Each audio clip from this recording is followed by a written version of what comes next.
Bharuch highway પરથી SOG પોલીસે બાતમીના આધારે બસ મોટું કેમિકલ કૌભાંડ ઝડપી પાડી ₹67.71 લાખનો મુદ્દામાલ કબજે કર્યો છે।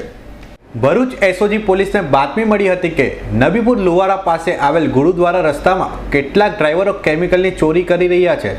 જે બાતમીના આધારે પોલીસે સ્થળ પર છાપો માર્યો હતો અને કેમિકલ ચોરી કરતા એક ડ્રાઈવરને રંગે હાથ ઝડપી પાડી ₹67.61 લાખની મત્તાનો 560 લીટર કેમિકલ કબજે કર્યો હતો।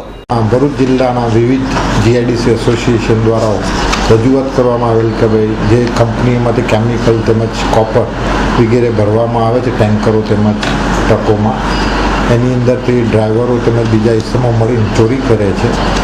જે માહિતીના આધારે ડીએસપી સાહેબ શ્રી બિપિન આહિરે સાહેબે સૂચના આપેલ કે આવા ઇસમોને શોધી કાઢીને તેઓ ઉપરની કાયદેસર કાર્યવાહી કરવી।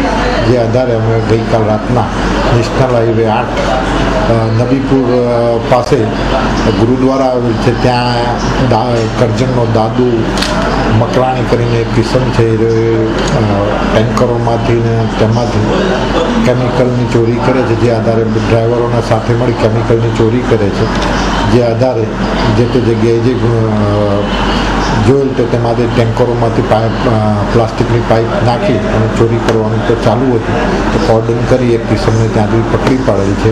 હવે બીજા જે સમૂહ હતા ટેન્કરના ડ્રાઈવર તેમજ બીજા જે ટેમ્પા 407માં એ લોકો ભાગી ગયેલ છે। એમને પકડવા ઉપર તજવીજ ચાલુ છે। સ્થળ ઉપરથી કુલ ₹67,61,100નો મુદ્દામાલ કબજે કરવામાં આવે છે। આમાં ડ્રાઈવરો તેમજ જે બીજો કિસ્સામાં સંકળાયેલા છે તેમને પકડી પાડવા માટે વિશેષ ઝુંબેશ જારી છે। હાલ તો પોલીસે ઝડપી પાડેલા ડ્રાઈવરની આખરી પૂછપરછ કરી તેના રિમાન્ડ મેળવવાની તજવીજ હાથ ધરી છે। અવી સૈયદનો રિપોર્ટ S9 ન્યૂઝ ભરૂચ।